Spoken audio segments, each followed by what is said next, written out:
'em up, lay it down just like Matt and Mari. Wrestling RHAPup's gonna make it sorry.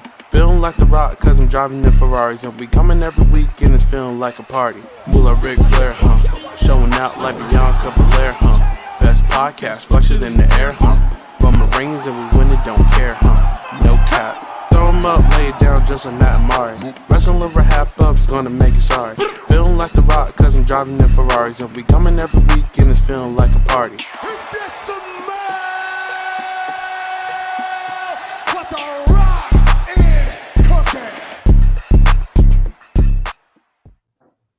Hi, everyone. Welcome back to the Wrestling RHAPup podcast. I'm your host, Mari Forth, and with me, as always, today, my co-host. I have two of them today because this is a very special episode. Of course, Mr. Matt Scott. Hey, I'm here. As always. Never missed an episode. Not one. Not even one. We don't think about those. It didn't happen. It didn't happen. And then, of course, the amazing, the wondrous, the librarian, if you will. Hold on. Mari, my co-host for the Pride has spoken. The glistening, gargantuan, Grace Leeder. I like Mari's adjectives more, but yes. You're glistening. Glistening and gargantuan. Just what I want, just how I want to be described. I'm here. Yeah, sometimes I look. You're going for I'm glistening. The G. The word. G's. I get it. See, I didn't have my script. We went off script here. You are the one who interrupted my intro, but I know, talking over you, it's classic. It was probably gonna be great. I mean, I don't know if there's anything else to say. We were leading to the same point. We were. Hop aboard the leadership with Grace Leeder. What a week! What a week of wrestling news. Inside the ring. It's wild. Yep. And so, like I said, it's one of those special episodes. We're going to treat this just like we did our Naomi and Sasha episode. It's all news from here. There are no highlights of the week because honestly, what a freaking week. So if you like this style of podcasting, let us know. Maybe we should call it something. Maybe every time we have a special episode like this, it should have its own name, like the Wrestling RHAPup reports or something nothing official sounding like that though. I don't want people to think we're like journalists or anything. But Wrestling hopefully RHAP down. Hopefully you're already subscribed to us. Rob has a website.com/wrestling feed, and then you're already following us on Twitter at Wrestling RHAPup, where you can tell us what you think we should call these very special episodes. So before we get into the business of the week, somebody wanted to be addressed. Mentioned he wanted to be addressed over and over and over. So Chappelle left in our Facebook group. Can we have Mari's official reaction to Theory's win and Robin Chappelle's Hell in a Cell prediction? I don't think she touched on it during the last podcast. Love your work. Keep it up. Chappelle is such a troll. So I did indeed, when Matt was not here, have Chappelle and Rob on. I was here. Our Hell in a Cell preview podcast. Chappelle really pulling out a Roman Reigns, being like, "Acknowledge me." Exactly, truly. I have not. Every time he just keeps bringing up how I went over what he said about. I didn't touch on his theory. So I'm giving it. Here's your enjoy infamy, Chappelle. So they just said Theory would win and that Theory should post his selfie to Instagram, which is like, congratulations, you predicted that he would do what he was already doing in his as his character. So there you go, Chappelle and Rob. Shout out to Chappelle. Thank you so much for being part of the podcast. And if you're not watching on YouTube, you're missing this picture of Chappelle, which is his official Twitter profile picture. But you should be watching on YouTube because you could see our beautiful and probably disappointed and perturbed faces throughout. They are glistening. Gorgeous too. All right. Gregarious. So now that we got that out of the way, we got to get into some heavy stuff, y'all. Heavy stuff. Seriously. Yeah. Do it, Mari. Let's do it. So, we have to start off with the biggest news of the week. What is like literally just taking over the entire week. Don't be fooled. Don't fall for the smoke screens. The biggest news of the week is that Vince McMahon was accused of paying hush money to a former employee that he had sex with. Like that is the fact that is like the first piece of news that dropped Wednesday night, and then it's like just a concurrent of just awful things coming out. But to me, it's always like they're trying to hide this part. Like this is the main part, y'all. So like the Wall Street Journal reported, if you're looking at us on YouTube, the headline is WWE Board Probes Secret $3 million Hush Pact by CEO Vince McMahon. This company says the relationship was consensual and is cooperating with the inquiry. So I'm going to, we have some screenshots from the Wall Street Journal article. I'm going to try and read as much of it as verbatim as possible, only because it is behind a paywall. We don't want to misrepresent Wall Street Journal's words. And honestly, it's a lot. And I really want to hammer home like the seriousness of this because, again, I think the original news story is getting lost in all of the hoopla surrounding it. So the Wall Street Journal says the board of the WWE is investigating a secret $3 million settlement that longtime chief executive Vince McMahon agreed to pay to a departing employee with whom he allegedly had an affair, according to documents people familiar with the board inquiry. So the January 22 separation agreement that bars the now former employee who was hired as a paralegal in 2019 from discussing her relationship with Mr. McMahon or disparaging him. It was like an NDA situation, basically. The board investigation began in April and has unearthed other older non-disclosure agreements involving claims by former female WWE employees of misconduct by Mr. McMahon and one of his top executives, John Laurinaitis, the head of talent relations at WWE. The people said that the journal couldn't determine how many previous agreements were being scrutinized. So from what I understand from this, it's like they're unearthing all of these non-disclosure agreements, and that is creepy. I'm gonna keep going though. The board outside the council was still collecting information about the other NDAs this week, but has determined that the payments total are in the millions of dollars.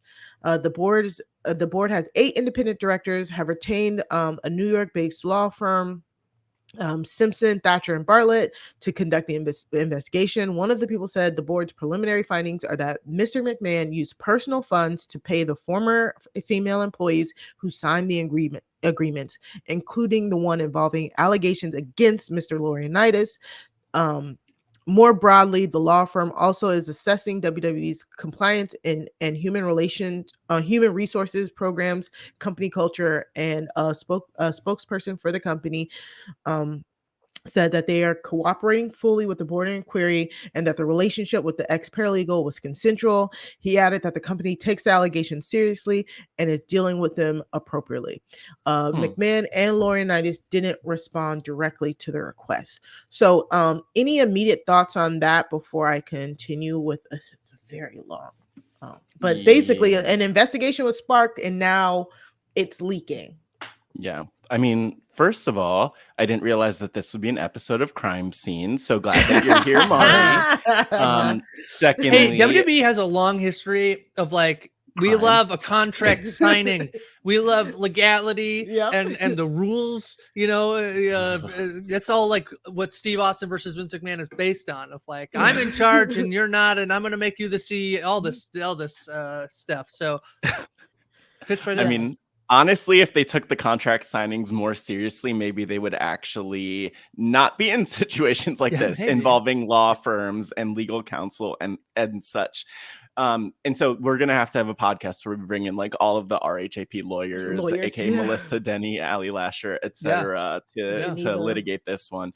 But, you know, for me, even going back to the headline, I think it's interesting, and I'm not surprised, but I think it's interesting that the headline is the $3 million settlement, because we'll talk more about that and compare that with some other funds that have been moved around. But there's like use of company funds, and then there's sketchy things that Vince McMahon does with his own funds, and these are different things that have different results. So that's one conversation. And then I think it's interesting that they are very they're just very firm that this was a consensual relationship, which sets off red flags for me. And it's, again, I'm so glad that we get to cover these things, because a lot of things are missing in the conversation. Like, yes, the paralegal in question said yes to Vince McMahon and went along with this, and it's described as a relationship. But whenever they're, and I say this coming from a perspective of someone who has like been educated about, learned about, and educated others about consent, it's like the power dynamic. Whenever there's a power dynamic it's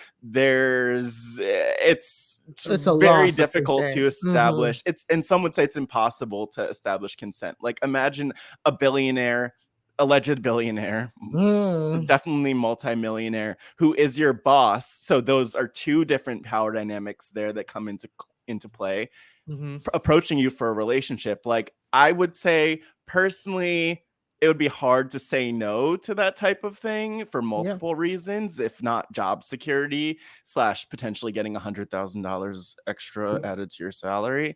So I don't love the characterization of this as consensual. And those are like the initial things that jump out to me. But Grace, was there anything that jumps out to you? I think the thing about this, like, the headline grabbing nature of this story is, and I think the fact that, like, what we've seen throughout the past week with some of the fallout of this, is that this feels like potentially the most tangible thing to ever, like, potentially take down Vince McMahon, who's like, created this monopoly of pro wrestling. We're going to talk about AEW. AEW is still nowhere near. They are a fraction of the company that WWE is, just as like a financial institution, a financial organization. They make billions of dollars. AEW not making $1 billion. Exactly. And yet this guy who like has created, he's such, the most, he's a very, I'm trying to use the right word, maybe interesting is the best word, because I mean, lots of stuff have come out about Vince McMahon. He is not a great person, a bad person. Lots of stuff that like should have probably taken somebody down, someone down, and it just didn't, because wrestling is, born out of being a carny industry, and in many ways, even the way they treat their employees, as independent contractors, all this stuff that should have taken him down, and it just. In some ways, I look at this thing. I was like, "Oh, he stepped down. Wow, like this could be." And obviously, there's like, I'm there's not really pinning my hopes on the fact that Vince McMahon will not be in charge. But there's been all these rumors for the past years about like wanting to gear up for a sale. That like and how does this sort of affect all of that stuff? Which like I feel like is unfortunate for me a little bit, that like wrestling is such a like it is an entertainment company, and that like I think you make a very good point, Mari, to like we probably should I think so many of us, like, we love wrestling, so many of us love like fantasy booking and being like here's what could happen, like Triple H and Stephanie could take over and they could like bring back like the good the old NXT and all this stuff. We get like so caught up in like what could be, instead of like stopping and being like, this all sounds really bad. And it's just like one of the many bad things that like Vince McMahon has been involved in over like the many years he's been in charge. And so like, And I we'll just get want into to a lot of the speculation and all of that too. I was gonna say we will, and a lot of there's so much that's happened in Vince McMahon's life and world, and so I will say, I'm just going to mention, like, I just pulled up his Wikipedia page in the moment because I'm like, I need a refresher of some of the things that have come up. Allegedly. Just throw that in there. Sprinkle that in for all the things. All but, like, as a person who, he's had a yacht named I think this is confirmed by the name of Sexy Bitch was the name of his boat. That was one thing that came out in, I believe, 2006, which I'm just like, okay, this gives you a window into who he is.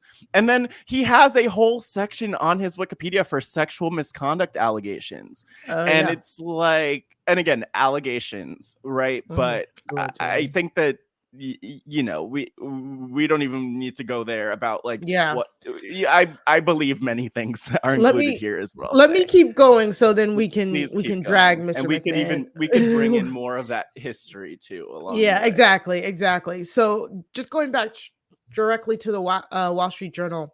I skipped a lot of the business stuff. Yada yada yada. WWE is a big, huge business. Got it. Next is board members learned of the $3 million agreement in a series of anonymous emails they received from someone who said the former WWE paralegal was a friend. The first email sent to the board members on March 30th alleged that Mr. McMahon, who's 76 years old, initially hired the woman at a salary of $100,000, but increased it to $200,000 after beginning a sexual relationship with her. The email to the board also alleged that Mr. McMahon gave her like a toy to Mr. Laurinaitis. The board is investigating the allegations in the email, and the people familiar with the inquiry state. So this is a direct quote from the Wall Street Journal here. I am assuming the quote from the email. My friend was so scared, so she quit after Vince McMahon and lawyer Jerry paid her millions of dollars to shut up. The initial email to the board said, referring to Mr. McMahon's longtime lawyer, Mr. McDivitt, who negotiated the deal, according to the people familiar with the board inquiry. They put that a lot there, I think, again, to save their butts, like, you know, according to the people who are familiar, like, it's all over this article. Mr. McDevitt, a Pittsburgh-based partner of a law firm, he's represented WWE and Mr. McMahon for decades.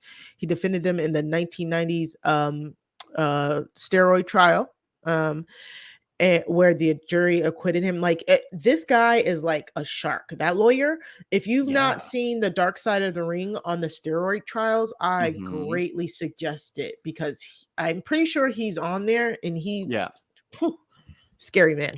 And he talks very casually about how he approached the steroid trial. Like, it's not like he was buttoned up as a lawyer like you'd think. Okay, because oftentimes when I think of lawyers, I'm like, okay, prepared statement, very careful with their words. He was on Dark Side of the Ring. I watched that episode, Mari, just a few months ago too. So it's like pretty fresh, and it's kind of scary how cavalier he is about, I mean, kind of how he does business. Like, you've kind of just dipped your toe on Vince McMahon's many scandals. It's legendary how WWE's lawyers, they got some dogs from them lawyers. So we're not surprised. The article goes on to say the directors received a copy of the $3 million agreement from one of Mr. McMahon's lawyers on June 12th. They keep saying one person familiar with the inquiry, so I'm trying to skip over that, because it just they are like, oh, we're gonna make sure you know we got the source. The non-disclosure agreement provided an upfront payment of $1 million to the former employee, with the remaining $2 million to be doled out over a period of 5 years. The former employee, 41, had fallen on hard times before joining the company and spoke of needing extra money.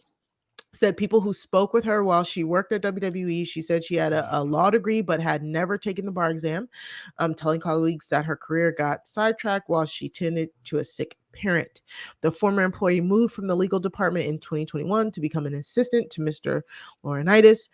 And near the outset of the inquiry, lawyers for the independent directors asked WWE, Mr. McMahon, and Laurinaitis to turn over complaints and allegations about the relationships that the executives may have had with company employees. Oh, that's disgusting. And in recent days, the investigators learned of the other non-disclosure agreements involving the allegations of Mr. McMahon and Laurinaitis. So we talked about that. And of course, John Laurinaitis was a former wrestler whose ring name was Johnny Ace. He has been with WWE since 2000 in various roles. And most recently, he's the company's top talent recruiter. and his biography described him as one of Mr. McMahon's most trusted associates. So that's it from that article. The rest is kind of just, again, just a little bit more background on the company. But I mean, right there, Matt, like the power dynamics, like saying that the employee was down on her luck is just sad. And you know, it takes a lot for me to like really get riled up on this podcast, but I just truly want to say, like, fuck Brad Shepard. Seriously. Yes, agreed. Mostly because Brad Shepard is a wrestling journalist, air quotes on it all. And he decided to release the victim's name and picture. Yeah. I blocked him a long time ago. Me too. Early when we started the podcast, because he's just so I did full as well. It. I did as well. So I didn't realize what was happening until it got to my timeline. So I will not be revealing the victim's name. I will not be commenting on the victim at all. But truly, I will break the 30-minute mark just to say that man can go kick rocks. So I like, this is a lot. Grace, what are you thinking here? I mean, yeah, I mean, there's so, I mean, yeah, I just have to echo what Matt's saying about, you know, consent and power dynamics and how this worked. That I think, like, the fact that, like, this is a pretty, like, you know, the fact that I'm surprised even in the, like, Washington or the Wall Street Journal, sorry, like, sub headline, you know, whatever that is called. Again, I'm not a journalist. It's like WWE is saying it was consensual. Yeah. They put it right there, and it's right under that being sub questioned. headline. Yep. Yeah, is because it's such a move that happens in these things of, like, you know, again, this is where, like, you know, it's there to, like, try to, like, make it seem like, well, she knew what she was getting into, right? Which completely ignores so many of the facts that are reported in this Wall Street Journal article, and that presumably this law firm that the board has hired will look into. You know, it's very, the part that, like, I think to me is I presume that Vince will have to, it sounds like, from some of the stuff I read, you know, again, I don't know how true this is. Wrestling journalism, wrestling Twitter can be, you know, a little bit all over the place, but that, you know, the reason Stephanie ends up being in charge, like, I'm very surprised he chose to step down. If I'm being very honest, like, Vince feels like, you know, it's so hard because we have his character and then there's the person of Vince McMahon. But it felt like he might try to fight this to an extent. And I think obviously we'll get to his appearance, like, on SmackDown, that, like, I also think says, like, yeah, I'm fine. I'm going to let this, like, wash over me a bit and I'll be back at some point. I don't think this is the way Vince McMahon thinks that he'll go out. He has, like, such control over, like, the voting that, like, it seems like, from my understanding, he'll have to basically decide if it will be like, if he wants to make a sale or do anything like whether it's worth it for him to, like, come back and try to run this company, which is kind of awful that seems to be the way it's going to potentially work, because he has, even though there's a board, he has a bunch of voting shares, right? He has the majority voting power on the board because of the way his shares work out. Sure. Yeah. Something like that. Yeah. So ultimately, I think this will have to be a thing where, like, if he realizes that the writing is on the wall, that, like, it will detrimentally hurt his company to like, financially, and, like, what he could get out of this situation. Like, if they have been gearing up for a sale, he knows at some point, like, okay, I'm gonna have to leave this thing at some point. Why don't I make a ton of money before I leave? I think that the risk, like, the thing he's going to have to figure out is, like, do I come back and try to, like, weather through this storm, potentially at the detriment of the value of my company? Or is this the moment where I can just, like, walk away and make a buttload of money? Which is, like, awful. And again, that's, like, at the expense of, like, this woman who's, like, yeah, like, traded like a toy is, like, the words that are used in this article, right? And the other piece of this, we'll definitely talk more about what will come up and kind of the SmackDown appearance as we go along. But one thing I wanted to underscore with this, because I just want to hit people over the head with the fact that this is not a consensual relationship. Like, I pulled up RAIN, the Rape, Abuse, and Incest National Network, which has done great work on consent for like the last, I don't even know how many years, but probably the last few decades. And I've been familiar with them for at least the last decade plus, right? And, just to sum up what they say here, number one, consent is an agreement between participants to engage in sexual activity. We established that. But then the key part that's relevant to this, 2 sentences: if someone agrees to an activity under pressure of intimidation or threat, that isn't considered consent because it was not freely given. And, there is pressure in this dynamic. But the other piece that it touches on, which is directly relevant to this, is unequal power dynamics, such as engaging in sexual activity with an employee, also mean that consent cannot be freely given. And it's frustrating to see wrestling, quote unquote, journalists, and I'm not even talking about Brad Shepard, but like actual closer to journalists, actual journalists, talk about this and not focus on that part and dissect that, because that's huge. That's huge. Yeah, really big, really huge. And also the whole having to, like Grace said, being passed like a toy to Laurinaitis, like that is not a relationship then, is it? Like, it feels like very quid pro quo. Like, it's very mind-boggling how, like, this is just something that drops and it's just like, oh, okay, well, what's the next thing? Another thing that popped up. So I just want to make sure we're on a timeline, like everybody understands the timeline of all of this. So this article drops like Wednesday, like in the in the middle of the day on Wednesday, something to that effect. Yeah. And then it's very weird, but we get this article. Shout out to Fightful. It says WWE's directors and officers being investigated for breach of fiduciary duties. So, and this was very interesting. That circulated right on Thursday, and it says another investigation is coming to WWE. Scott and Scott attorneys at law put out a press release announcing that the law firm will investigate whether certain directors and officers of WWE breached their fiduciary duties to WWE and its shareholder.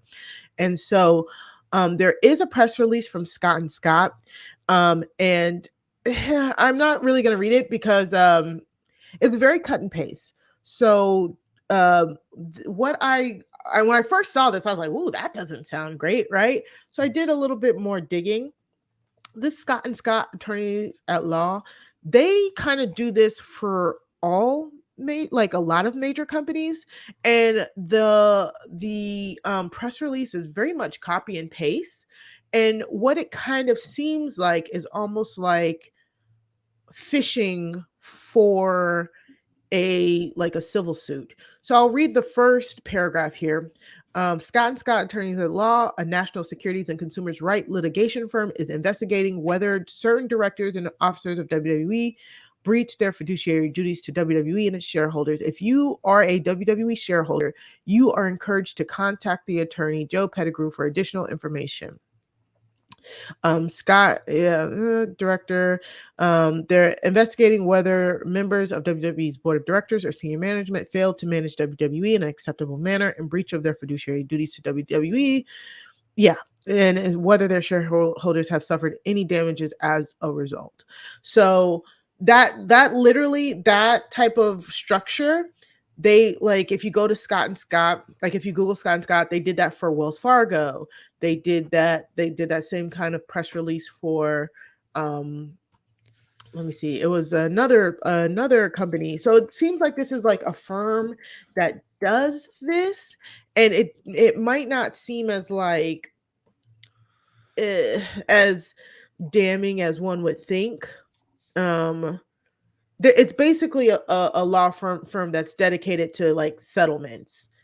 And I think they claim settlements once stocks start to go down, and WWE stock went down by I think 3%, I think, or something like that, to the effect, over the last 3 days or so. So I just wanted to address this because this tweet was widely circulating.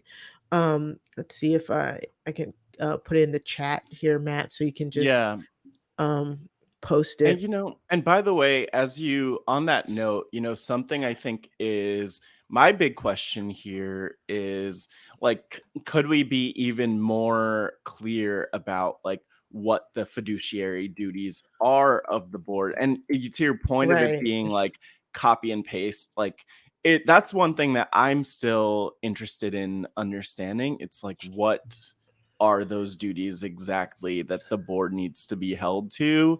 Because this is another piece where I'm like, these are questions that people have that would be helpful to answer along the way. And so there's this story up at Fightful, and I'm gonna just pull it up so people could see the story here as we talk about this, or maybe finish up talking about this. Exactly. So it's really interesting. I think they can do it for all publicly traded companies, and they can, like, if any of us like lay people have like a share or two in WWE, we could contact them. But in this case, just kind of like Grace suggested, with McMahon owning most of the shares, I don't really think this would truly be anything. And they've done things for like this for Wells Fargo, Edison, Edison International. Like it just kind of goes on and on. It feels like kind of like they just try and get anybody or anything. So I don't know. It just felt like a lot of smoke screen. Oh, they're also suing Abbott Laboratories, which yikes. But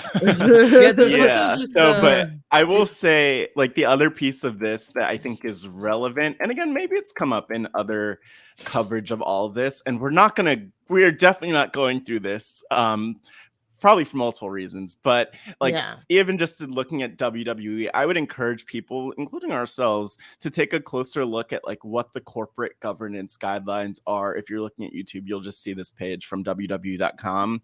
By the way, just as a fun fact, from like the time that I was a kid and a wrestling fan, I loved to go to corporate.wwe.com because I was like, I want to know behind the scenes. I didn't know anything about the investing side of things, but they'd always have like jobs listed and other stuff like that. So on this page on corporate.wwe.com, there's basically just an overview of what the roles are on the board and also of their roles and responsibilities and qualifications. And there's a lot as I just scroll through, but it's probably good to take a look at if you're going to circulate this story to understand like exactly what this even means. Because to your point, Mari, it is kind of like maybe a nothing burger, as it's like a headline grabber, and but yeah, exactly. It's just like, but is it anything truly? Because I don't know. There's also a thing that was going around on Twitter that like Kevin Dunn has sold more than $1 million worth of shares the day before the story dropped. Kevin Dunn has been on the board of directors before, but is not currently on the board of directors. So whether he could be accused of insider trading or not, I think people immediately jump to like, oh, that's definitely insider trading. Now that he's not, now people realize he's actually not currently on the board of directors. It does change that a little bit. I don't know. Again, I would have to get our team of lawyers here to be like, if you work for the company and you hear things are happening, you own stocks, can you sell them before whatever comes? Like, how much do you need to know, especially if your job is like not to be involved in that step? He's just on the production end of things. Kevin Dunn also notoriously not a great guy, so if like he ends up going down for like selling $1 million worth of shares as well.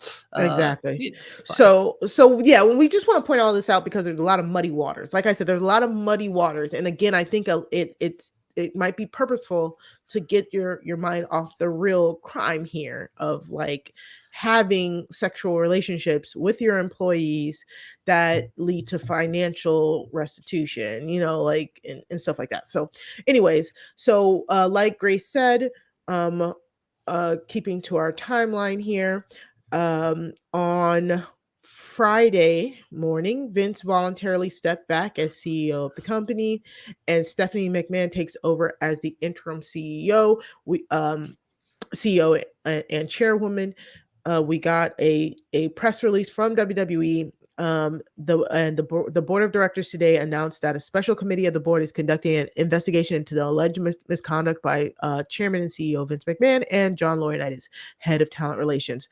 And that effective immediately, McMahon has voluntarily stepped back from his responsibilities as CEO and chairman of the board until conclusion of the investigation. McMahon will retain his role and responsibilities related to WWE's creative content during the period and remains committed to cooperating with the review underway. The special committee has appointed Stephanie McMahon to serve as interim CEO and chairwoman. So this came down. Everybody, there were like people sending congratulations to Stephanie McMahon. Like Grace said, we were like, what is this? What's going to take down Vince McMahon? It was very shocking for him to no longer be the CEO as of right now. And people were celebrating, but he still maintains creative control. And I think that is the key words here. Matt, what do you think about that?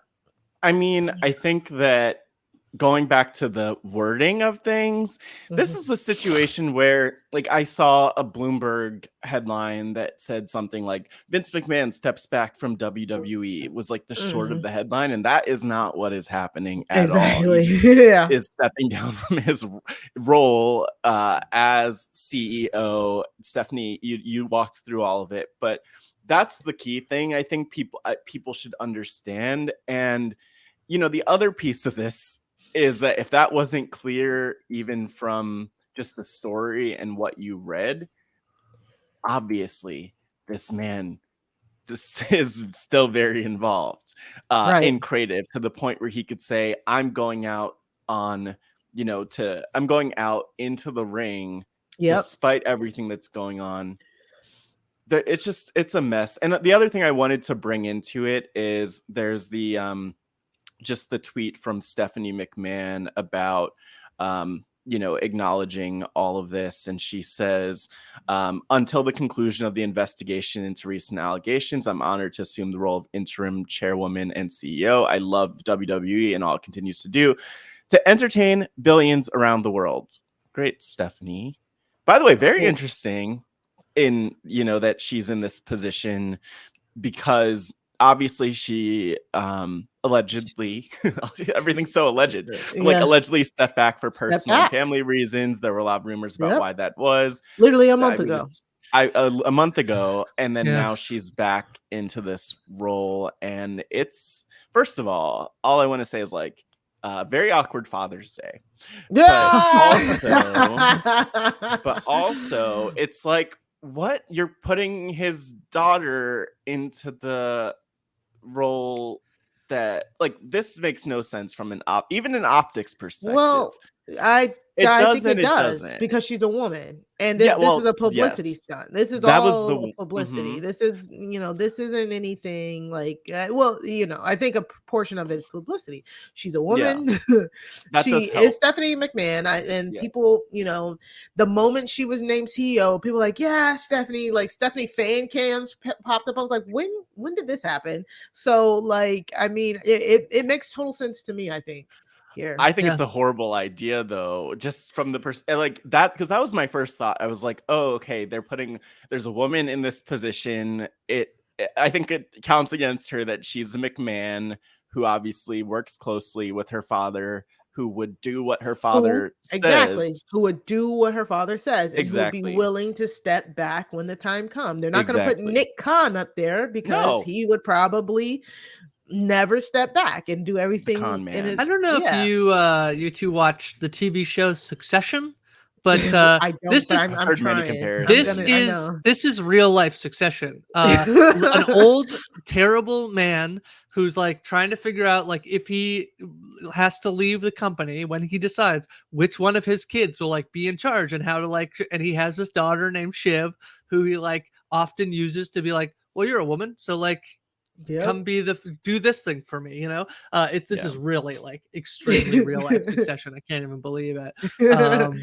No, I'm with you that like I think that Shiv, Kendall is clearly Shane McMahon. I don't know who the other two are, but you know, I don't have comps for them yet. I don't know. I guess Triple H maybe. I'm glad this is the right image for that. But yeah, I'm with you. I think that it says a couple things. It's basically, I think this is we'll put a woman because I'm facing like, you know, these allegations about misconduct towards a woman, and then she's a McMahon, and like the some of the things I said was like, this is basically to say I'm not going away from Vince McMahon, to say sure, I'll step down, I'll let you do your investigation, I'll play ball on the field that works for me, you know. Like, you know, here Steph can be in charge, as if they're not going to like chat about her CEO duties, you know.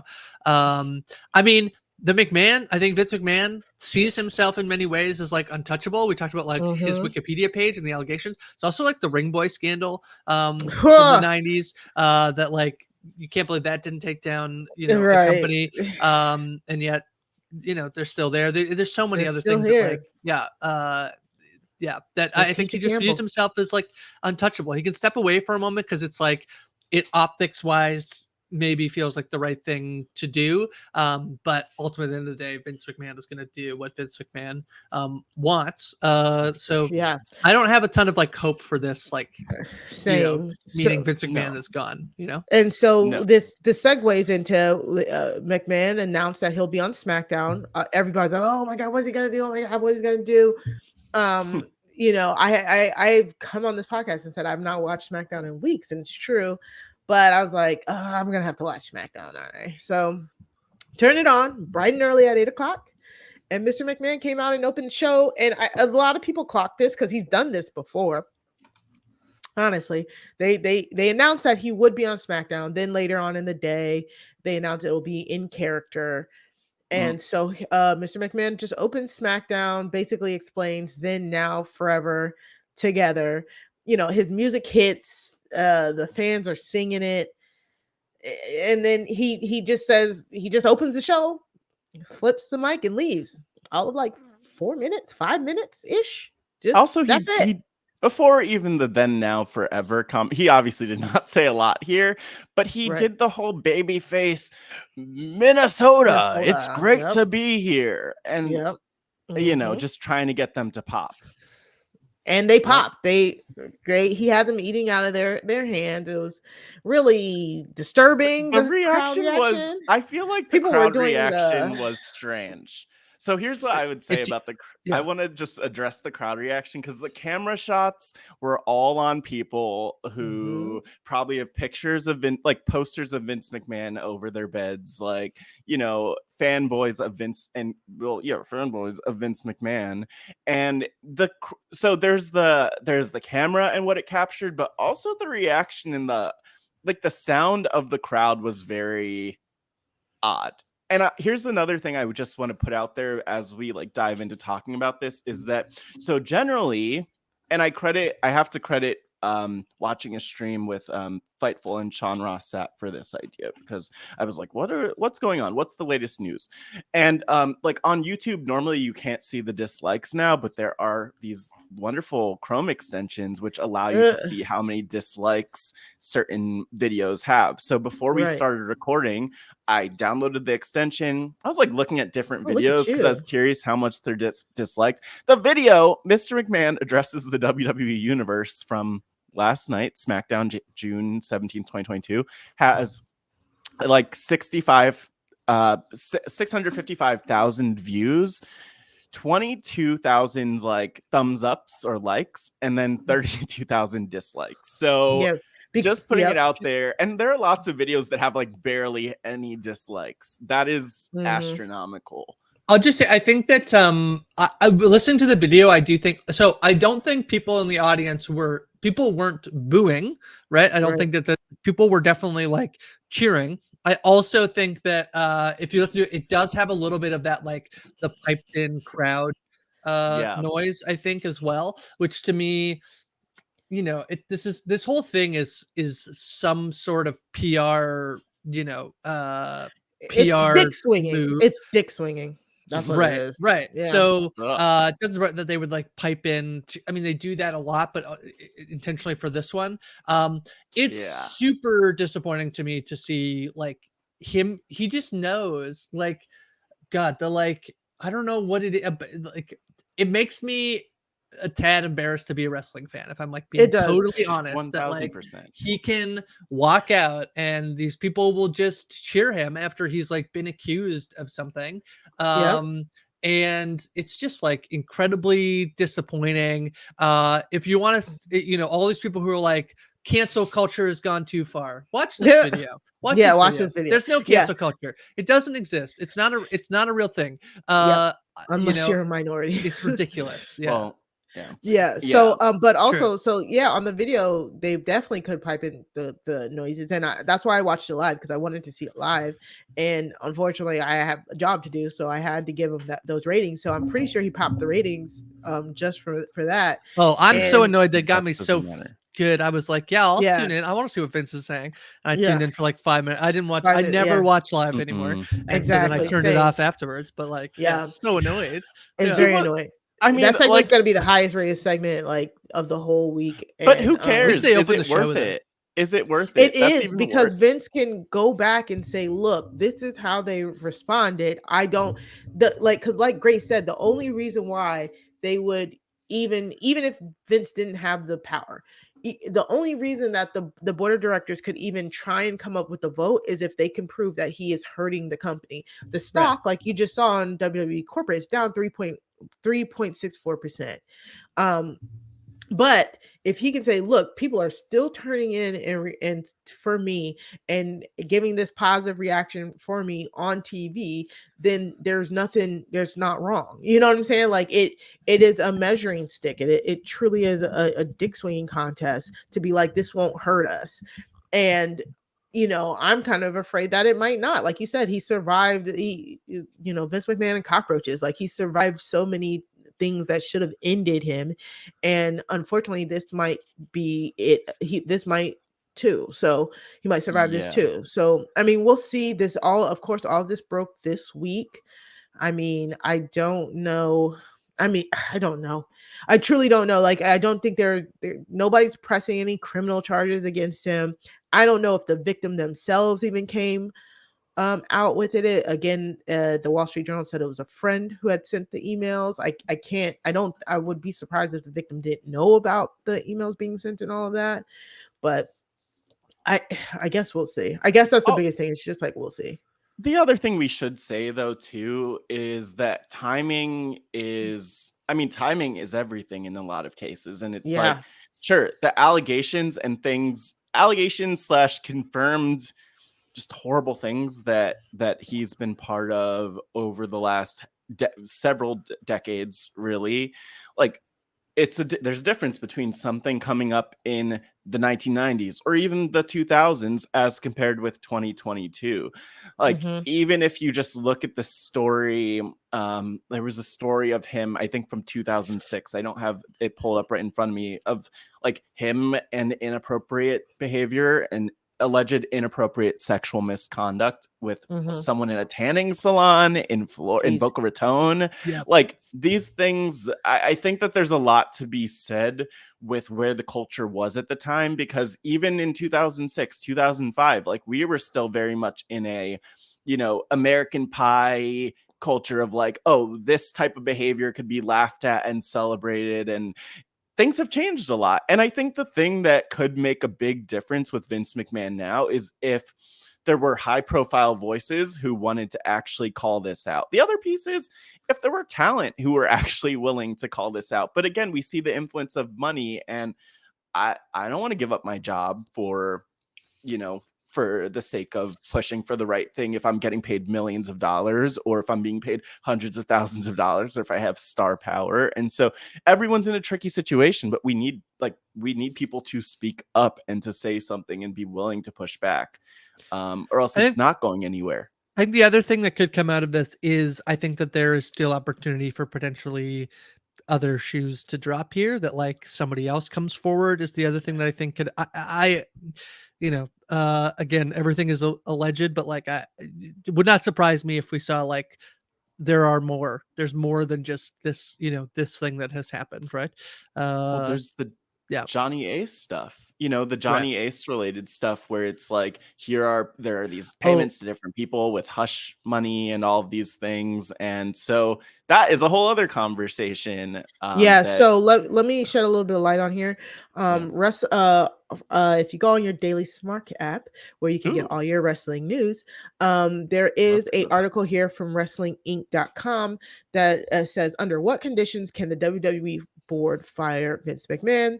They go on to say that in this article that Laurinaitis is expected to be gone from the company. He was not. All reports say he was not backstage from during SmackDown, so I can definitely see him going down as the patsy. But what would it take to punish McMahon? So, in the WrestlingInc.com article, they say WrestleNomics Brandon Thurston has provided something of a keystone to the entire situation, finding a November 2010 employment agreement filed with the U.S. Securities Exchange Commission that outlines the conditions under which the board would have cause to terminate McMahon's employment. Section C of the posted segment is especially important as it refers to the executive's willful and intentional material misconduct in performance of his duties or gross negligence of his duties other than due to the executive's disability, including an intentional failure to follow any applicable company policies or directives. So if the code of the company's code of business conduct states under the equal opportunity employment and non-harassment section strictly prohibits any form of grant or offer of an employment quid pro quo for personal intimacy. So it's oddly specific, and also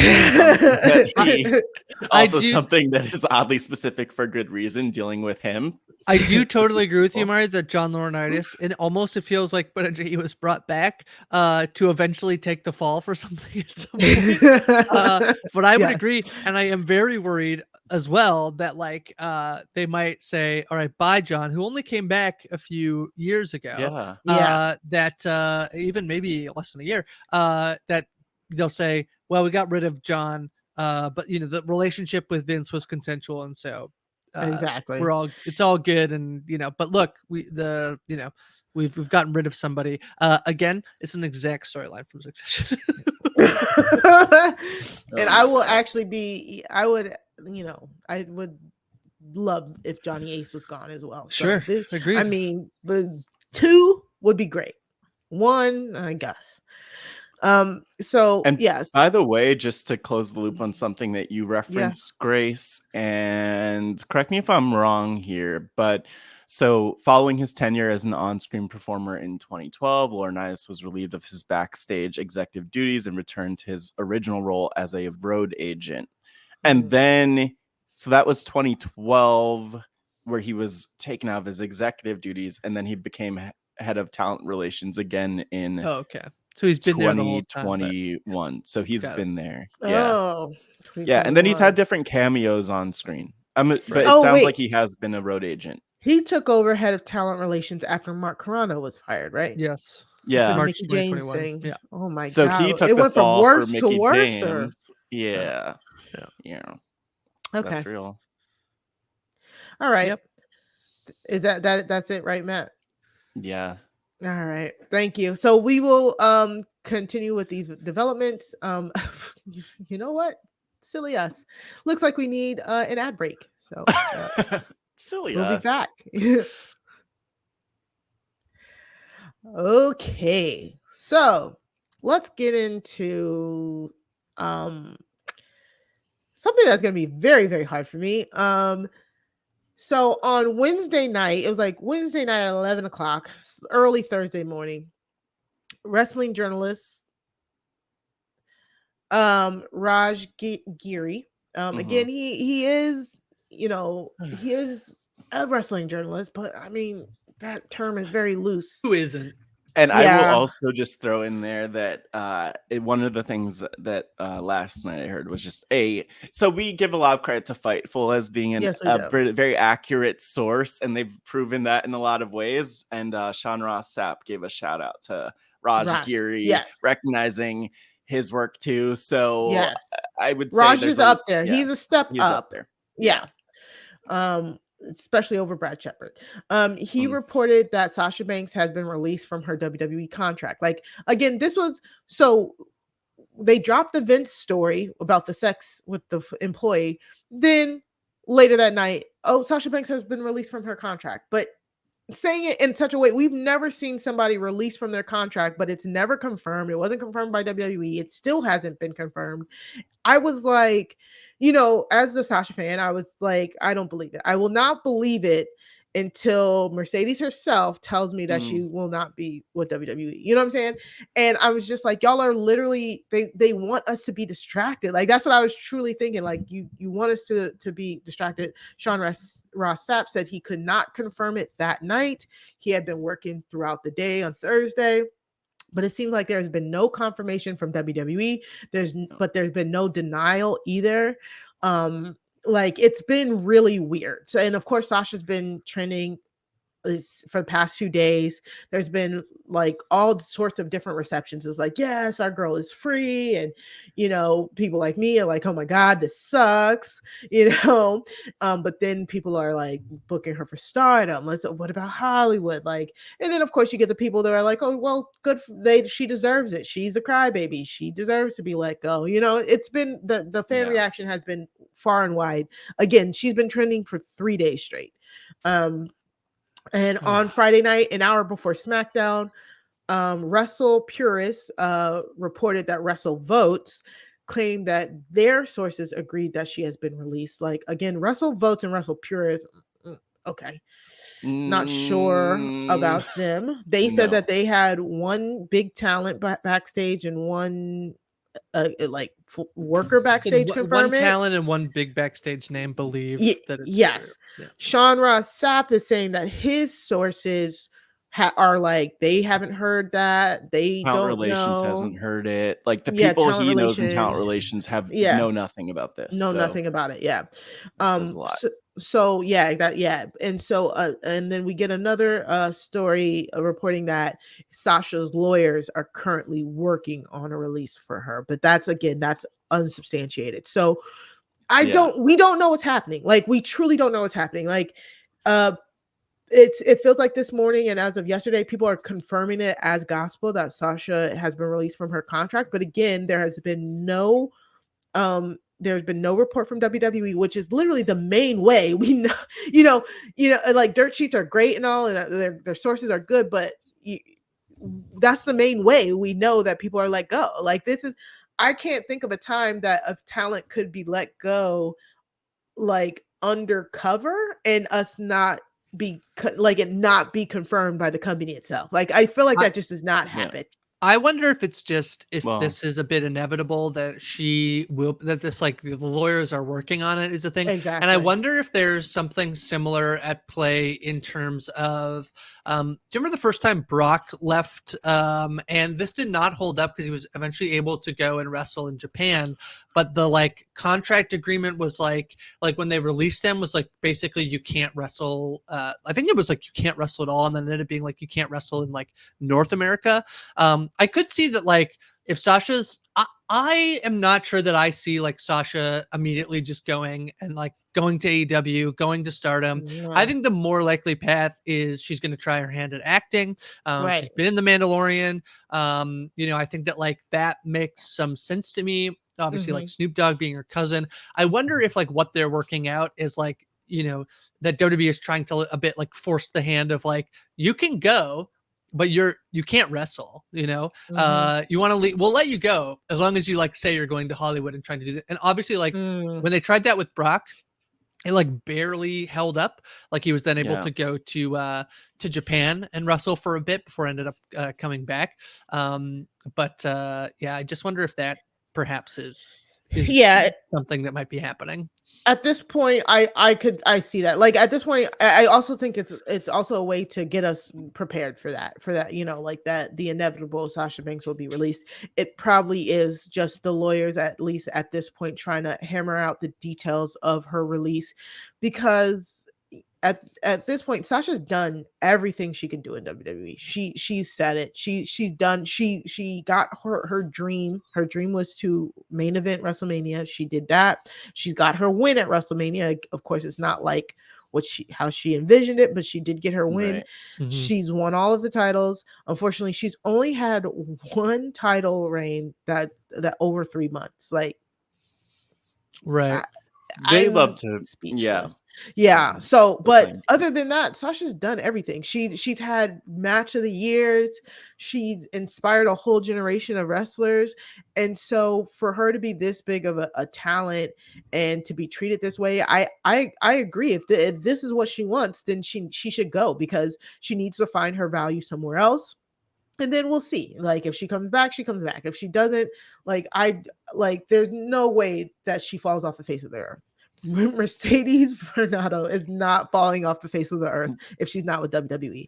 Like, there could also be some stuff about her name as well that's like tied up on all this, in terms of like she might want to be able to go and be an actor under the name Sasha Banks, and worried that like she might not be able to, like, that could be like, because I think in The Mandalorian she's billed as Sasha Banks. No, she's not. She's not billed okay. as Mercedes. She specifically billed herself as Mercedes Varnado for The Mandalorian, and ever since she's been back since 2019, all of her social media has been as Mercedes Varnado. Yeah, so she's actually been working on that. So she doesn't need WWE. And because The Mandalorian, she didn't get The Mandalorian because of WWE. She got The Mandalorian because her husband booked her on Hot Ones, and then Jon Favreau saw her on Hot Ones. So that connection, lucky for her, all of her connections to Hollywood came organically, and it was not reliant on WWE. So that shouldn't be anything for her to worry about, as opposed to The Rock or The Miz, or John Cena, who most of their Hollywood stuff initially was all tied up through WWE. Right. So I just want the best for her, truly. And wherever she goes, I'm watching. Like, I don't care if I have to. I don't want to, but if I have to stay up at 2 a.m. and watch her on Stardom, I will do that. Like, I don't care. I just don't see her going to Japan, but like, I could totally be wrong. She loves Japan, though. She went there and wrestled. She learned from Mako Satomura. She really likes Japan, from all reports stated. So I could definitely see it, but I mean, who knows? I don't know if I want to see her in AEW again. They would have to drastically change how they book their women. And I would love, like, if I'm fantasy booking, because Grace said we love a good fantasy book, I would love for them to make her the centerpiece of WoW. Like, Tessa Blanchard is gone, right? Like, from all intents and purposes, Tessa Blanchard is gone. So if Sasha hooks up with AJ and they do an all women's promotion here in the US, with her being the foundation, holy cow, I'd watch the hell out of that. Yeah, that'd be great. I mean, number one, I think I realized after everything with Mustafa Ali that like with him, like I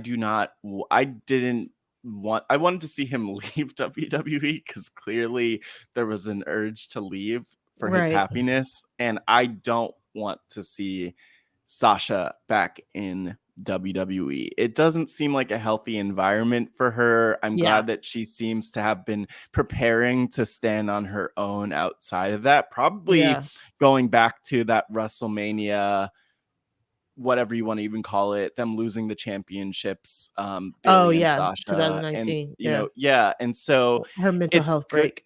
Exactly, it's good, and so hopefully she has what's best for her. Whatever will leave her healthiest and happiest is what would be great. I don't know what that is, and honestly, I mean, she's like, hopefully she could sit on whatever's in her Banks account, and not feel the need to do something immediately. Like if she takes a year off and that's her choice, like good for her. And I hope that she could afford to take her time in making the next decision, as opposed to, like, I don't know, a Vince McMahon who makes a rash decision to appear on SmackDown. I hope for Mercedes, aka Sasha Banks, that she takes the time to figure out what her next step is, because the ball is in her court. She is really, she has a lot of power in this, and obviously whenever she speaks up, there's going to be a lot of hype around that too. So she needs to be thoughtful about when she does that and where she does that. Yeah. And she's only 30, y'all. She's only 30. Somebody broke it down. She's 6 years younger than Charlotte. Like 5 years younger than like Asuka. I gotta remember the tweet, but she is like so young. So honestly, once you've done everything you can do, if you feel like you've hit like your ceiling with WWE, right? Like, and you're still 30, leave now. Like, don't give WWE your best years if they don't appreciate you, you know? Yeah, Sasha is 6 years younger than Charlotte, 5 years younger than Becky and Thunder Rosa, 3 years younger than Bianca, 1 year younger than Britt Baker and Raquel Rodriguez, and the same age as Jade Cargill. Yeah. Wow. Yeah. And you know what? The other thing that works out for Sasha, she just had I believe, successful PRK surgery. She's had her eyes fixed up. She shouldn't need contacts or anything like that, or glasses anymore. So, which PRK surgery is an alternate to LASIK. So I'm just saying, she's maybe she's just shining herself up so that she'll be ready to do whatever she wants. So she can read those scripts. And honestly, losing a contact, like, that's a lot. I had LASIK this year. It does. To not have to put your fingers in your eyes, like, I'm happy for her for that. Because she said, didn't she say something like she lost one of her contacts at the start of the WrestleMania? Oh, really? Against Bianca. She's probably lost her contacts like half. I think I heard that too, but I'm sure it happens a lot for people who wear contacts and wrestle. Still put on a classic. Good for her, though. Yeah, like, no matter what, like, this podcast is behind Mercedes, and I just can't wait to see what her next move is, and whatever it is, I'll be there. But also, it's very interesting that, like, Laurinaitis is gone, because the rumors are that John Laurinaitis might have been that executive backstage that kind of put it over for her and Naomi walking out. So, I mean, if there was truly a change, like if there was truly a change in the dynamics, then I might want to see her back. But if it's the same old, there's no point. Like, there truly is no point for her. Like, go and spread your wings and don't let this business run you into the ground. And I just think it's kind of funny. Is like, was it worth it? Like, was this worth it, Vince McMahon? Like,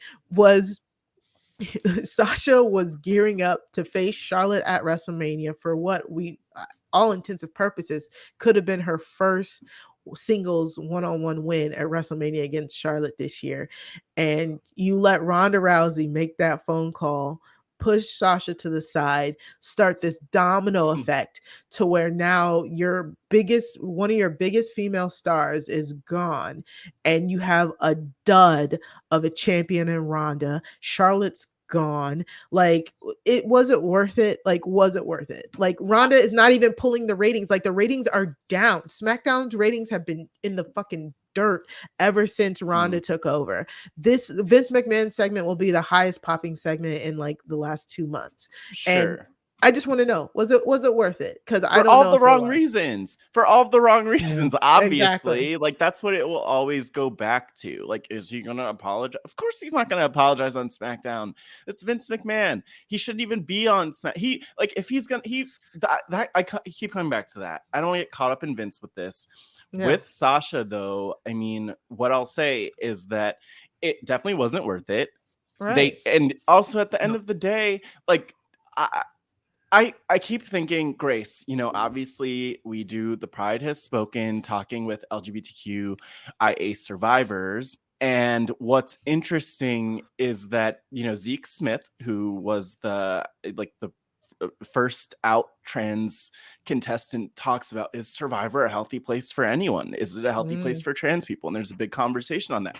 And where my head is going is like, is WWE truly a healthy place for the women who are performers? Because the thing is, Mari, you said Sasha has done everything she can in WWE, and that is true within the constraints of a, you know, an organization that does not value women and their role the way they should. Sasha could be the headliner, the main event. She could be in the spot that they were giving to Cody Rhodes. She could be in the Roman Reigns spot if they put that or the Charlotte spot. Or but better than that even. And they just, you know, they have that ceiling where it's just like, why are you going to show up and be here in an organization that's not going to treat you like the star that you are? Because she could be the headliner, which is the sad thing. And that's not only exclusive. We did kind of have moments where Becky was there a few years ago, which is kind of like frustrating to me a little bit, thinking that Sasha could have had that level of acclaim, but she just did not. She was never given that, and she will never be given that in WWE as a Black woman, and as probably someone who, I mean, you know, I don't know why they've kept her down the way that they have, but it's not going to work out in WWE. It's not going to get any better for Sasha unless something radical changes. But I don't think that's not what Vince McMahon wants. And I don't think people, and again, I hope people don't realize it's not about the wins. You know what I'm saying? It's not about the wins or the losses. It's about the respect. Like, Sasha has had so many plans changed on her at the whim of bowing to somebody else's ego. And I after so many times of that, like, she was booked to win the Rumble, guys. Then go on to WrestleMania. There's the video that got circulated around a lot this week when rumors that Sasha had been granted a release was her at the end of her match with Bianca, where she's outside the ring and she just lost her like 6th WrestleMania match, and she's so friggin' happy. Like, it isn't about wins. It's about like getting, you know, wrestling, you know, for all that Vince was talking about, like being a sports entertainment company. Like, boy, we'll get into like what they're gonna do for SummerSlam here in WWE, and it's like they just I don't know. It's incredibly frustrating. I think that even like it was wild to me as I was watching the top 10 Raw clips this week, and I'm like, wait. They had AJ Styles versus Seth Rollins and Becky versus Asuka this week. Those are 2 huge, like, those are big matches. Those should be like both of those matches could headline WrestleMania, and they're just like on Raw, on free TV, just like happening for the 7th time. Yeah, and it's just like there's no, like, what's the story? What's the investment in somebody's character? Like, that's the thing that I think is like so lacking from WWE at the moment, that like everything just feels so like, I don't even want to call it Disney-fied anymore, because I think Disney is doing a better job at like, you know, with some of their stuff, that like it just feels so glamorized and corporate to an extent that's like, and yet they make a ton of money. So like yeah, okay, cool. Yeah. All right. So in other news, Randy Orton is reportedly out in like till 2023 or something. His back injury is worse than they originally thought, and it now requires surgery. So again, they've been pushing Riddle, and Riddle's been saying all these things to Randy. Like, I feel so bad for Randy, because I think he was truly like, he celebrated his 20 years. He's changed my whole view about him. He seems to have learned a lot, and to be taken out with a back injury, that again, I was like, did I miss something? Because it happened so quickly. I didn't even realize he was like hurt that bad, you know? So sending healing prayers to him, of course. Yeah. Any comments on Randy? No. No, I mean, yeah, it's like it feels like a little bit of a career resurgence. I almost feel like he is getting the thing that like happened to John Cena once Cena sort of like started to like slow down. And that like people were like, oh, actually he's like really good. And like very competent at what he does. And Orton is sort of getting the like respect. I mean, he was such like a petulant child when he showed up, and obviously, you know, whatever. But he's just like, a very, very good pro wrestler that I think people are like slowly starting to appreciate it. Then he's having a ton of fun, it seems like, with Riddle. So yeah, a bit disappointing, especially at a moment like. It's very strange to me that there does seem to be this belief in, around in WWE right now that there aren't a ton of like top baby faces. It seems to be potentially why Edge was turned face, that there aren't these, and Orton was seemingly somebody who they could have done that with. And so he's out. Part of me thinks like there are some options they have there, but yeah, certainly could have been fun to see Orton, make a little bit of a it's strange for me to think that like Roman versus Randy could have been fun in 2022, but here we are. Yeah, but also like they need to develop more stars, right? Thank you. True. That's literally that's exactly you took the words right out of my mouth. You can't wait till people come back after a 20-year career and let it's lazy. It's like you're letting the nostalgia do the booking for you.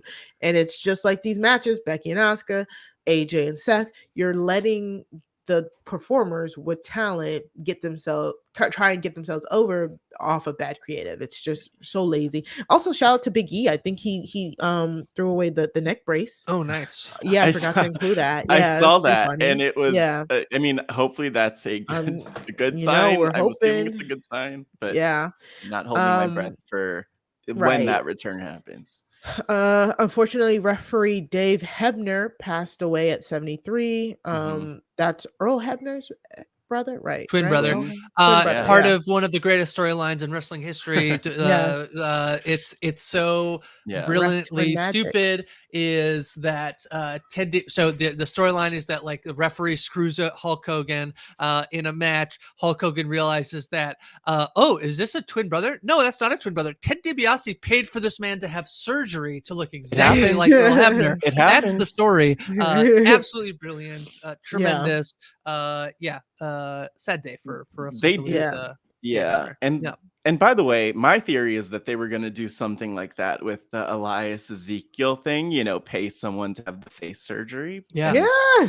But and by the way, just a great reference, by the way, Grace, and just a shout out. And here is for the YouTube watchers an image of Hulk Hogan, a horrible person, pointing at Dave, I guess. Yeah, he's pointing at Dave because Earl comes out, I think, and it's like, I got tied up. I was tied up backstage, and it's like, you got plastic surgery to look like this guy. It's what a tremendous bit of wrestling. Did he come running out with the ropes? I think everything. So. Like, he's like, I got tied because like everything is in the ring and it has to explain to the audience, right? It's so good.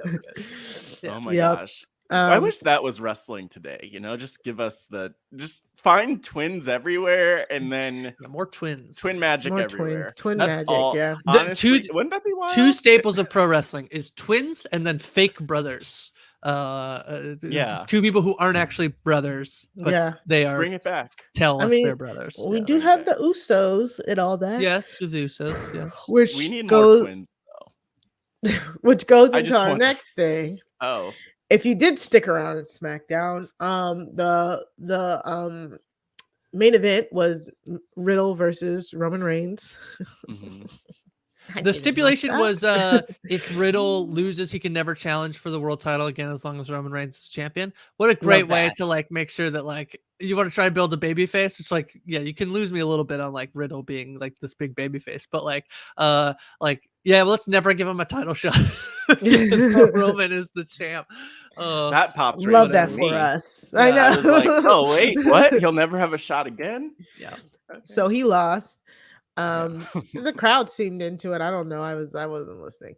But weird. So in Minneapolis. It ended with 7 minutes left, right? So I was like, okay, something's happening because Roman grabs the mic, said, "That's it. We went through everybody." Blah blah blah. I was like, okay, so who's coming out? Who's coming out?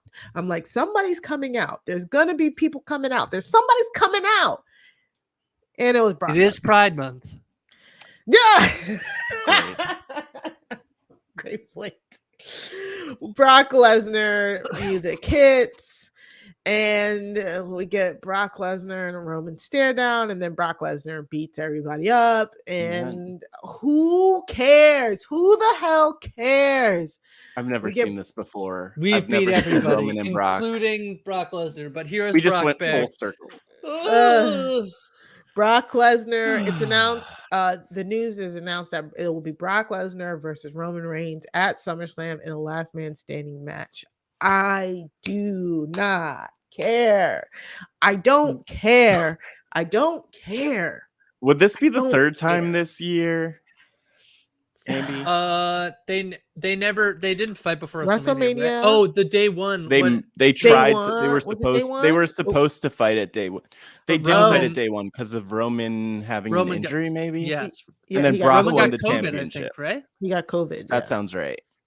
Fun so times. then Brock beat Big E, and then he got cost the title at the Rumble. No, I don't remember. By Lashley, and then Lashley dropped it, I think, at the Chamber. Lashley dropped it. Brock won it back. Yeah, wow. Yeah. Wow. There's a lot that's happened this year. The thing that my biggest pet peeve, just to be petty for a second, and this is probably also my problem with watching John Cena, who we will see back and probably be talking about in a couple weeks, is that like they wear the same clothes. So I'm just like, this could literally be a picture. This could literally be a picture from earlier this year, and they're doing the same freaking thing, Mari. Like literally, this picture of them and the F5 and all of that. All of it. I'm sure we could find this exact image. This is what I was saying about like the glossification of WWE. That like it's just like Roman versus Brock. That's the headline, and it's just like. I mean, I guess out there somewhere, the like or like maybe we'll be like, yeah, okay, I'll pay for that versus like, Lashley versus Roman or like whatever. But like, God, it's really annoying because like, not only is it like just the same thing over and over, but there's like no story. It's just like, Brock shows up and he gets to fight Roman. So annoying. I'm like, this run from Roman, like I don't understand why they think if anybody needs to beat him, it needs to be somebody on Roman's level. Roman said he's on God level, God mode. Nobody can get that to that level. Yeah, exactly. Do a surprise, do a diminutive baby face that overcomes Goliath. Like that is such a better. Oh God, I would have loved. I'm a little disappointed that they turned Finn because I think Finn could have been really fun. I mean, but you could have pulled the plug on Braun Breaker coming up. I mean, there's like stuff that you could have done. That, like, and apparently, Braun Breaker does horrible interviews with press. Is one thing I've seen too. So first of all, he's not a great face of the company yet. He has to get comfortable into that. But do you think that this was Cody's spot and I think so. They called an audible. Drew is out there, but like, I don't know. Drew, that's just as feels just as overdone as not just as nothing's as overdone as Brock versus Roman. But the problem is it's hard to imagine who would be good in this spot. It's hard to imagine because everyone we're mentioning has had had their brushes with this main event level, but there are so many people who could be in that spot. Like Ricochet. I don't want to start throwing out Ricochet is the first person who came to mind for me. Mine Ricochet, too, but I was just like, great wrestler. But no, I mean beyond. But you haven't been built. They're not building people under Roman. Like you don't. He doesn't have. They don't have to face Roman initially. Like they should have been beating the feuds in the undercard. You have no undercard babyface wins. It's not going to be fucking Madcap Moss. I'm not going to want Madcap Moss to beat Roman Reigns. Like, but you could if it was built the right way and if the character was framed. KO is the other one who I think like I know they've done KO Roman, but like I they turned KO to like to fight Stone Cold. I don't know. But I'm just like, but I'm even just, Seth and I won't dive too much into this, but just like looking at the roster page, like these are just the champions. But like beyond the champions, there are so many different superstars where it's just like you could scroll down the roster and like see all these different people who could potentially be be there we go, like tons of people who could potentially be in this spot who have not been built. That Montez Roman match that they did a few months ago, I mean, it would suck breaking up the profits, but that Montez Roman match was great. And honestly, that'd be amazing. And he's just as tall as Roman. He's just as tall. Right.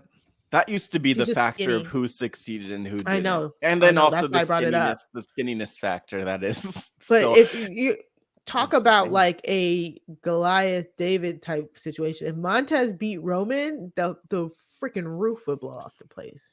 But there are so many other people too, like Montez. Okay, that would be huge, and they could really make Montez a main event star and elevate him because people love to see him in the ring. They could do that with so many people though, and it's sad. Like, because I like looking at the roster page, you realize there are people who are on TV, and then there are like even the people who are in NXT UK, where it's like, hey, what happened to? And I'm not saying that he should be at that level, but I'm like, what did happen to Noam Dar? I haven't seen him in years. Actually, is he still on there? He is. And then you like all these other people who are super talented and thrilling, and we just don't get to see them. It's not nice. WWE. It's so weird, yo. It's so weird, and it must be an audible because like Randy's out, Cody's out, like it. But it's just I don't care. It's AJ is the kind of the one that surprised me, and then seeing that he just like lost to Seth in the qualifier was one that like I feel like you could definitely build up AJ as like the baby face. Like he had such a good run in that like initial brand split. Like that SmackDown being the house that AJ built, like that's some good stuff that I think you can put. Like there are people, and I just don't really understand how they're just like, all right, bring back Brock, you know? Yeah, they really like AJ, KO, and Sammy are always on that tier where it's like main event, like they just push them to the main event and they could be it. Yeah, like, and it just kind of sucks because right now, like. I would have put Finn there too. Like they gave Finn a run and then he got injured, you know. But yeah, if Sammy was a face right now and Sammy beat Roman, like I would lose it. Like it just kind of sucks. Truly, it's wild that Sammy has become so good at being the character that he is right now that it's hard to remember that like he was like the baby face of like the initial like the NXT rebrand, like when it became that indie promotion. How good that like stuff with KO was. Good. It was so good. The Nakamura match lives rent free in my brain. Oh yeah. Takeover Dallas was exceptional. I think it's still my favorite takeover from start to finish. Yeah. Probably maybe one of the best of all time that will for me. You know, I mean, we're past that era of NXT, unfortunately. Yeah. All right. So just a little bit of AEW before we go. Jeff Hardy was suspended indefinitely after being arrested for another DUI. Like this happened so early in the week. I forgot about it. It like happened on like Monday or Sunday or literally. Something. Yeah, so this one actually means because of the amount of times he's been arrested for it's a felony DUI. So yeah, I have much sympathy for people who struggle with addiction. It's a tough thing to fight. I think like you need to figure out how to not be getting into cars and driving. And it's so lucky that he has not hurt anybody other than himself being behind the wheel of a car. So Tony Khan apparently he's been suspended without pay until he completes a rehab treatment. So I don't know, it just feels like this guy can't figure out how to find the coping mechanisms to work. And it just goes to show you, like people were saying, like, oh, you know, when Jeff got released from WWE, he was faking it so that he can get released. That's what a lot of people said. Yeah. And it's wild. And here's the statement from Tony Khan, by the way. I'm just pulling that up. But the thing that I think is, well, there's a lot here. So statement from Tony Khan, which is nothing surprising, but it's just like, we were able to resume contact with Jeff Hardy this afternoon. AEW does not condone Jeff's alleged behavior. We've made it clear to Jeff that we'll that will assist him in getting treatment for substance abuse issues, which he has indicated that he's open to receiving. In the interim, he's suspended without pay, and so on and so forth. And then the statement also points to SAMHSA, SAMHSA for the listeners, and the national helpline. And if you or a loved one need help with addiction, you could call that number, which is 1-800-662-HELP or 1-800-662-4357. The thing, though, that I want to just point to with this is that it's just really frustrating with Jeff because, well, one, this, just to point to something in this story, he was driving at like 9-something a.m. I don't know if the exact time that they booked it. It was a.m. though, as opposed to p.m. So in rush hour traffic. So the story from Wrestling Observer is that, and I think it's it's an Ian Carey story, is that the Hardy Boys were actually supposed to, so that the Young Bucks ended up winning the AEW Tag Team Championships this past week, setting up Christian's heel turn on Jungle Boy to set up that storyline. Apparently it was the Hardys who were supposed to be in that ladder match and win, but after their match with the Young Bucks at Double or Nothing, they realized that like something was up with Jeff, so they were sending him for a brain scan, and so apparently he drank before he went to go get this brain scan done. So he says in the you can watch. I mean, also the video is like 3 cops pull guns on Jeff Hardy, which like okay, and then he does say like I was going to get a brain scan done. So I think that this is like probably I mean. Something deeper. The saddest thing I think about this whole thing is that like wrestling just takes this toll on your body that like when you talked earlier, like is Survivor good for anybody? Is wrestling like good for anybody? Probably really not. And this much and doing the stuff that Jeff Hardy does, I think is like probably led to like, some brain injuries that like have been unresolved. Like Matt Hardy, we want to talk about somebody who like had a concussion and wrestled through it. Like when he fell off that thing with Sammy, and they just continued the match, like, I think this is another like big thing that wrestling has to figure out, that I think this story is like emblematic of a lot of problems that like probably this is like as much as like Jeff Hardy is prone to addiction, there's also probably a lot at play that like keeps him in that cycle. So this is sad. I mean, and also like the influence of money and things too. I would like to think that he wouldn't do all this for free, and risk himself as much as he does. And there is a lot of enabling when it comes to Jeff in terms of just like, let's book him, let's have him on because he's Jeff. And we think, and I do appreciate, like, I think people do deserve second chances and opportunities, but to his I think a lot of it's to his detriment for the fact that he's a draw and he has so many fans, and it's unfortunate. And then it's also sad, kind of to your point, like just with the brain scans and brain injuries of it all, is that this man is a millionaire. Like he could get flown in an Uber helicopter if that's a thing, or like get his own charter. Like he could pay for a driver. He could have so many things, and clearly there's a lot there that goes beyond, like, it's not a situation of like you or me, like, oh, how do we get to this appointment? Oh, I'm just going to Uber around, or I'm not going to drive, or I only have the option to drive. It's like, you could have like a driver that takes you around everywhere. You could, and I look at the people around him and I just worry, like Matt, I don't know if it's Matt, I don't know who it is, but just if people could be like, say, Jeff, you have the funds to do anything, you could have someone take you around, but it's just like there's destructive decisions, and that's, I guess, the cycle of addiction and also of whatever wrestling does to you, which clearly isn't good. And just to link this back, linking it back though to like Naomi and Sasha and others, and this is something that I mentioned the week that they walked out, is I think we need to give wrestlers a lot more leeway than we do. There's not a union yet, obviously, but they are actually killing themselves or harming, like they're not adding to their lives each time that they're in the ring. They're not helping themselves each time they're in the ring. And I don't think people think about that enough, but Jeff is maybe an extreme example of it, because he does a lot of really extreme stuff. No pun intended. Exactly. Yep. All right.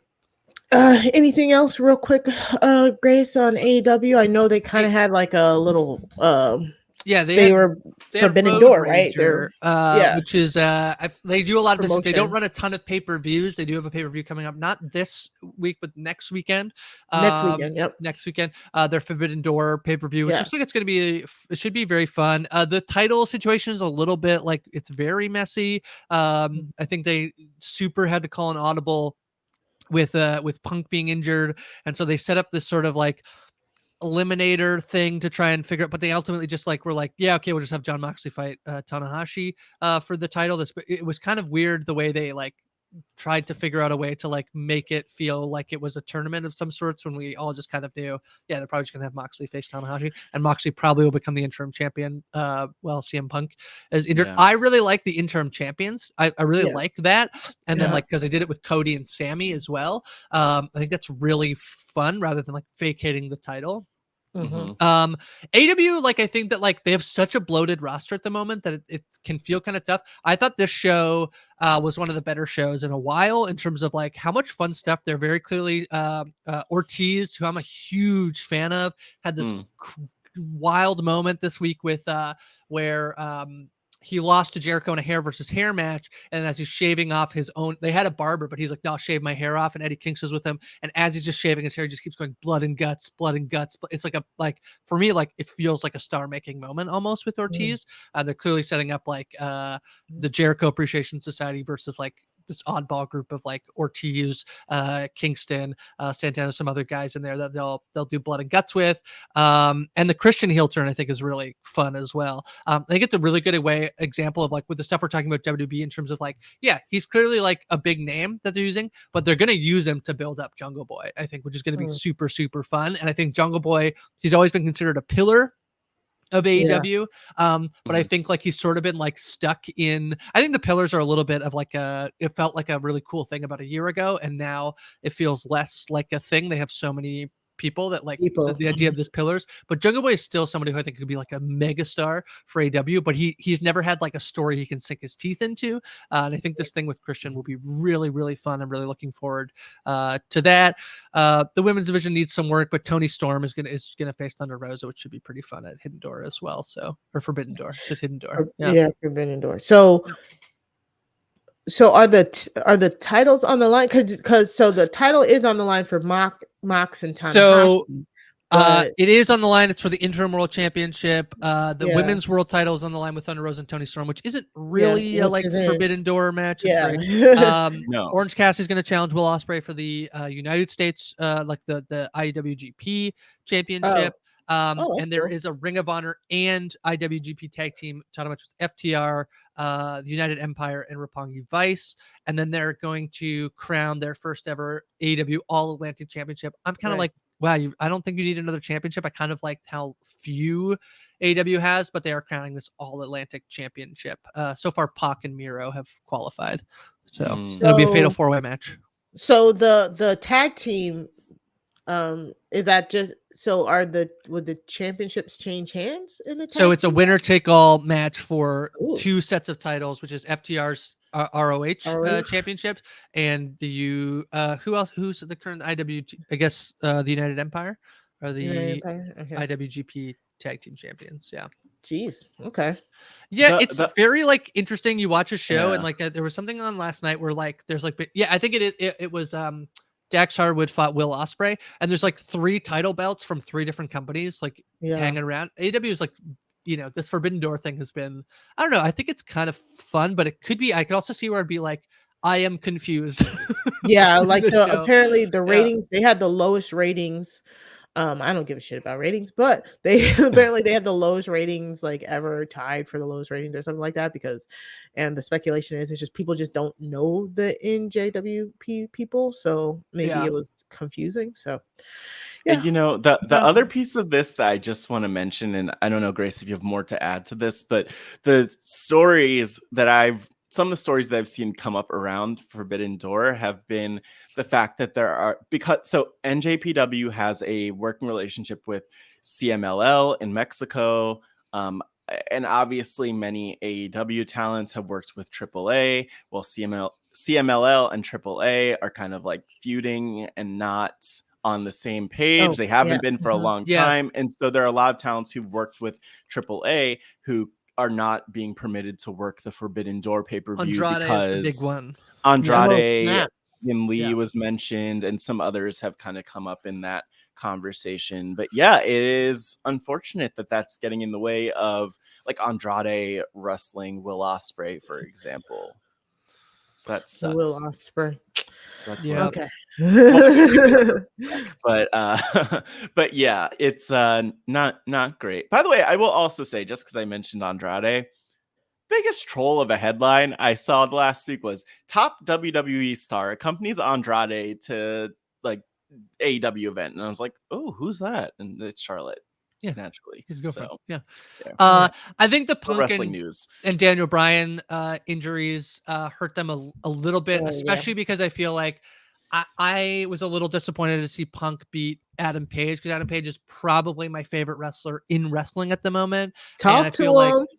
Yeah, and I feel like he had such a great victory, like championship win, and they just didn't know what to do. Like, I think that Tony Khan is really good at setting up some like really long-term storylines that will really pay off. Where he struggles is like week to week trying to like fill in the gaps. And I feel like with like Page, that happened where like he set up this like one of the best storylines for me since probably Daniel Bryan winning at WrestleMania 30 of like this like long-term story of this fighting his own demons, whatever. He wins, and then he just became champ, and they were like, yeah, I don't really know what to do with you now. And so then he ended up just losing to Punk, and then Punk gets injured, so that feels like it all kind of like messed up anything that you. So anyway, they're in a little bit of a although week to week I think I enjoy. It's my favorite wrestling show at the moment. So yeah, it's good. It's really good, and especially in a world where WWE is increasingly becoming unwatchable.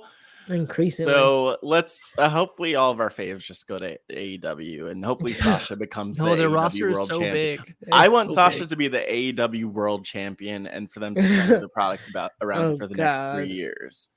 Her versus all the men, take on anybody. That's what I want for Sasha. Well, putting out into the universe. Well, that's it. That is it. Woo! This is a lot. Thank you both. This has been a very hard episode to do, but I'm glad to do it. Like we don't report to be wrestling news. We are not journalists. We aren't breaking any news. We are just reporting what is the biggest stories. I mean, you cannot avoid what happened this week. This week was ridiculous.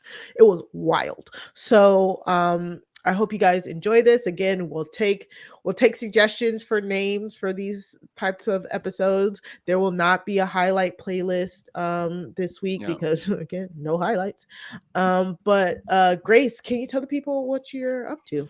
Yeah, so podcasting about Peaky Blinders over on Poster Recaps currently with the one and only LaTanya. So that's been very fun. Also doing weekly movie coverage, covered Jurassic World Dominion just starting last week. This week we'll be covering, I think, 2 movies. Going to do Lightyear with Felipe and Spiderhead, I think, with Philly, and I think the return of Ariel, who has been on a bit of a vacation, so has not been on Poster Recaps Theater. On Rob is a podcast, do the Offspeed podcast, where we dive into different worlds of sport. This past week, we talked about the transfer window in like English soccer, as well as Levine and I used a simulator in true like Brant Steele fashion to simulate the NHL Stanley Cup playoffs and make our official prediction. And then Matt and I are doing the Pride is Spoken with Evie Jagoda from season 41 of Survivor. It's been really good, celebrating LGBTQ survivors all month long. So that's been fun. Get yourself a t-shirt. I'm wearing one right now. I'm wearing the Pride is Spoken t-shirt. Get one. I'm so jealous. We need merch, Matt. No, we don't. We need to just wear the Pride Has Spoken shirts, and proceeds from that go to Gender Benders, which is a phenomenal organization, trans-led organization in the South. I love how Grace kind of put it, so much legislation trying to legislate trans people and, trans people primarily out of existence, and gay people out of existence. And so it's important that these organizations are supported, pushing them forward, and you could buy the shirt. And Grace is wearing the shirt. I have this black one that you could see if you're looking at the YouTube version. I'm not wearing it right now, but you could see it on the screen. And it's I saw the maroon version. That was slick. Yeah, you can get any color. Somebody requested a baby sizes. You get it in like children's and baby sizes. You get it on a mug. Amazing. It's great. Yeah. All of the things. And I think, I don't know if I just said it, but we're closing in on $1,000 of raised for gender benders. That's something that we, buy the shirt. If you like me and Grace and want us to be happy, buy the shirt. That's right. That's exactly what you need to do. Well, Matt, what else are you doing then? Oh, well, other than the Pride Has Spoken, where this past week you could hear me on the podcast in the Grace spot, I'll call it, doing the intro and outro of the Amy Cusack and Ty Trang interviews. It was great to be part of that. I am gonna continue to be part of the Pride Has Spoken this month, so check that out, because this next week on the podcast, Grace and I are doing a little bit of like a podcaster panel conversation, getting the perspective of fans when it comes to representation and all of the things as it relates to LGBTQ plus people and Survivor. And so that's coming up. And you could also hear Grace on the latest episode of Pod Friends that's come out. And so that was really phenomenal to have a conversation with Grace. I'll say, great having the conversation. It's weird that you're here, Grace, as I say this. Great having the conversation in real time. Even better listening back. And I've heard a lot of great feedback on that one. So tune into Pod Friends. There'll be episodes coming out all summer and another episode coming out this week. So just keep coming. They're pretty evergreen, which I love. So you could catch up on the old episodes of that too. And that's the thing. And then Big Brother's coming up, obviously. So I think all of us will probably pop up in some Big Brother coverage. But those are the key things for now. And I'm probably forgetting something. But follow me at MattScottGW on Twitter for all of the updates on random things. Mari, where could the people find you? I should ask. Of course, here with you on the Wrestling RHAPup, but also every Tuesday, me and Sarah Carradine bring True Crime Tuesdays to RHAP with our Crime Scene podcast. Crime Scene is a true crime review podcast where we put documentaries, docuseries, crime dramas under the microscope and give our ratings and recommendations on each property. So this past week we dropped Captive Audience review with Lisa Stanger, one of the winners of Survivor New Zealand. She was amazing. She was awesome. She had a very long list of recommendations that I co-signed all of them. So go check that out. And coming up this week, we will be having a discussion about the FLDS. So if you want to Mari, what is the FLDS? Well, that they have to tune into Crime Scene to figure out. If you want to hear us talk about Keep Sweet, Pray, and Obey, go and subscribe to the Crime Scene podcast feed by going to robhasawebsite.com/crime feed, and you can follow us on Twitter at Crime Scene RHAP. That's CRIMESEEN RHAP on Twitter. That's how you listen to me and Sarah. You can also follow me on Twitter at Mari Talks Too Much. That's 2 like the number 2, where you will get all of my podcast updates. Here I am working on something with the big boss man himself that should be coming out next week. So just make sure you follow me to hear when that drops. And of course, you can send all your long form questions here to us at the Wrestling RHAPup by going to wrestling@robhasawebsite.com. You can join the conversation on Twitter using hashtag Wrestling RHAPup. And of course, following us at Wrestling RHAPup. You can also join our official Facebook group called Job Has a Squadcast. Just reach out, DM us, and we'll get you into that group where we just talk all things wrestling, where us RHAP fans come talk wrestling. We get our questions from there. So if you want to give us any questions, that's a great place to submit them. And of course, hopefully you're already subscribed to the robhasawebsite.com/wrestling feed, and you're hearing us as soon as we drop, or you're watching our beautiful faces here on YouTube by going to Rob Has a Podcast YouTube channel and searching Wrestling RHAPup. And I just also have to give a big shout out to Shannon Gus and Mike Bloom, because they are covering Survivor South Africa. The new season returns July 18th, and it features returnees. It's a new season of returnees. So join them for preseason coverage, including exclusive interviews with the whole cast from pregame sequester. They will then have weekly recaps and exit interviews during the season, and all old seasons are easily available to RHAP patrons, and the upcoming seasons will be as well on the day of airing. So, go to www.patreon.com/RHAP to get exclusive Survivor South Africa coverage. And Survivor South Africa is made by and for superfans with exceptional characters who like fun twists and classic features. And US Survivor fans will love it. Anything else before we go, Matt? You know what? It's just good to be here. And the world has a lot going on, and I know a lot of people look to wrestling as the escape from a lot of that going on. Obviously, wrestling has a lot going on too, and so we appreciate you staying on the journey of not escape. Well, you know what? You could escape from the world's problems while diving into Vince McMahon's problems. There are many, and I'm sure we'll talk about them more going on. Mari, hopefully we don't have any lawsuits that keep us divided next week. Hopefully we'll be back again, and hopefully neither of us quits the podcast before next week's episode. Right, Mari? Well, right. We are under contract, so we'll see what happens. I actually just got named interim CEO of the pod. So yes, you are interim CEO of the pod. Rob told me he had to step down. Yeah. So big Grace is our man boss himself. now. By the way, I just wrote down someone needs to I don't know who that someone is. It's probably not going to be me, but Photoshop Rob's head onto the big boss man's body. It would be like the ultimate Wrestling RHAPup reference. Please, that should be our thumbnail. Yes. Thank you, Tricky, who does our graphics. Thank you for listening to the podcast, definitely, and for making that graphic. Awesome. And remember, wrestling is for everybody, but not all wrestling is for everyone. See you guys next week. Bye. Throw 'em up, lay it down just like Matt and Mari. Wrestling RHAPup's gonna make it sorry. Feeling like The Rock, cause I'm driving in Ferraris, and we coming every week and it's feeling like a party. Moolah Ric Flair, showing out like Bianca Belair, Best podcast, flush it in the air, Roman Reigns and we win it, don't care, No cap. Throw 'em up, lay it down just like Matt and Mari. Wrestling RHAPup's gonna make it sorry. Feeling like The Rock, cause I'm driving in Ferraris, and we coming every week and it's feeling like a party.